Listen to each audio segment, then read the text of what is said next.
Srećom udruge Ludbreško sunce širi se miris toplih obroka.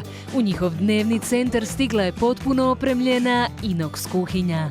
Ovim projektom srce mi je veliko kao kuća, dobivši kuhnju koju zaista nikad ne bi mogli iz vlastitih sredstava kupiti i osigurati. To našoj djeci podiže jednu kvalitetu života na jednu veću razinu. Ova nova kvalitetna kuhinja zadovoljava sve postojeće standarde, a u njoj čak 3 obroka na dan za više od 100 korisnika pripremaju vrijedne ruke tete kuharice.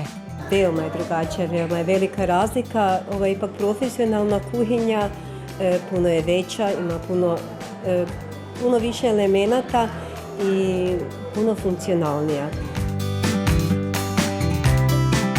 Puno je bolja jer je veća kvaliteta i opet imaju tete više prostora gdje staviti tanjure. Klopa je puno odlična jer su tete najbolje.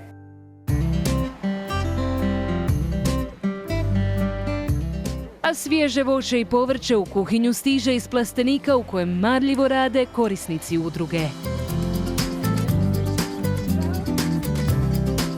Važnost ovog projekta prepoznali su i u tvrtki SPAN, korporativnom partneru udruge RTL pomaže djeci. Kroz suradnju sa humanitarnom udrugom RTL pomaže djeci, cilj nam je i uvijek zajednički fokus da djeci diljem Hrvatske pokušamo omogućiti što bezbrižnije djetinjstvo. Ovaj put smo htjeli pomoći udruzi osobe sa invaliditetom Ludbreško sunce, da im opremimo kompletnu kuhinju u njihovom dnevnom centru.